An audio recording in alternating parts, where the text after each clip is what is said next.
If you were thinking about buying or selling in the Austin area, this is the most important video you must watch.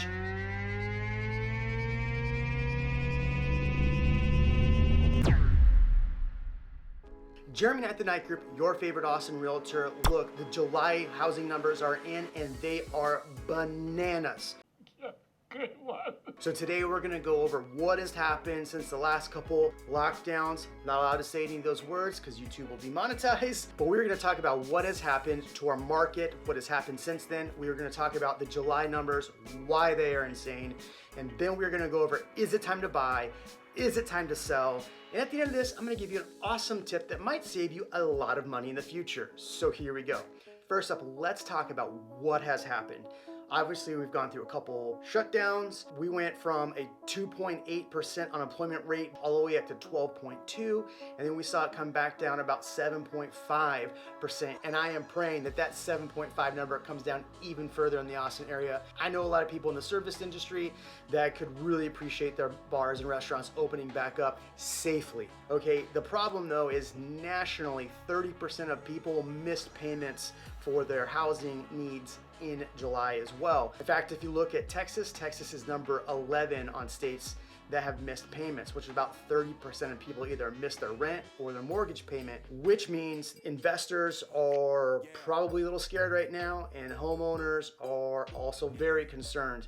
Now, there's a lot of people that did forbearance. What we are going to see is what kind of I predicted in my past video is that we're gonna get to a point around the November timeframe where those people are now facing potentially having to sell and get out of a bad situation. And on top of that, in Austin, we've seen a lot of bars close, restaurants close, so there are a lot of people kind of losing their livelihood right now. And that's a super scary thing to think about. It's such a beautiful city with some amazing bars and restaurants.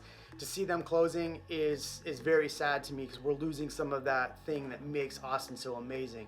But if you are looking to go to an outdoor bar, there are outdoor bars that have opened back up, which is very nice. Hopefully we don't see any more huge spikes moving forward. So what are some positives that have happened since all of this started? Well, a lot of people that were required to work from an office now no longer have to work from an office. They are working from home. And a lot of people that don't live in Texas, that live in very expensive states, are saying, hey, I can move to Texas, it's cheaper, and I don't have to work from my office anymore, I can work from home. So if you are living in the suburbs, you're seeing some crazy home prices, and we're gonna get into those numbers, I'm gonna talk about that. The other thing that we've seen is interest rates are continuing to fall. Refi rates are put in the 2.5% range. You get a 15-year note for 2.5%.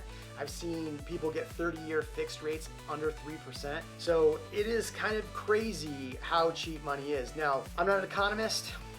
I don't play one on TV. Not all of that is good, but that's a video for another day. Look, I know there's a lot of information here, but make sure you stick around because I want to give you that very good tip that could potentially save you a lot of money. So stick around for that.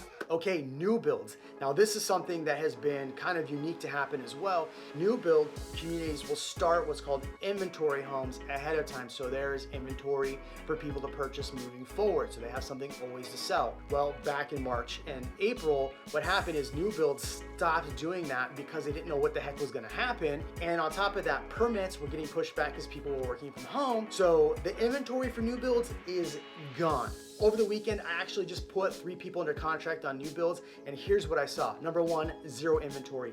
Huge price increases. Literally, I saw a community take a $30,000 price increase across the board. Also, they are having a lumber issue. Lumber costs are going through the roof. So they are requiring a much higher earnest money deposit, which sucks because it could be like 4%. Now, you can negotiate that.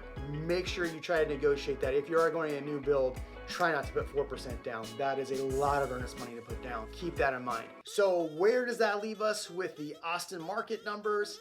This is where we get into that crazy July bananas numbers, and trust me, it is not slowing down from these numbers. In Austin, we saw an 11% increase in prices. In the MSA, which actually includes Round Rock, we saw a 10% increase in prices. On top of that, we saw a 21% increase in sales. And on top of that, we saw a 19% decrease in active inventory. So yeah, prices are going through the roof. The median in Austin now is $425,000. The MSA, which is including Round Rock, is now $353,000. And here's what's crazy. Hayes, which usually has about 3 months of inventory, is down to 1.9 months of inventory. Their prices rose 18%.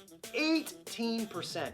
That is a huge price increase for the Hayes area. So that's Kyle, Buda, San Marcos, and even out to Dripping Springs. That is a huge increase in prices. And they also saw a 35% decrease in inventory. Something to think about is that, again, I talked about 30% of homeowners or renters did not make that payment in Texas in July, which means that potentially we're gonna see a lot of people in forbearance that stop making payments, and on top of that are putting their homes up for either foreclosure or trying to get them to sell before they go into foreclosure. My prediction is by November we will see a large uptick in inventory that we wouldn't typically see, but now we're gonna see a significant increase, in my opinion, of inventory. So does that mean it's time to sell? Wait a second. There are so many people moving out of those states we talked about earlier that are moving in here, and they're gonna keep those prices moving upwards.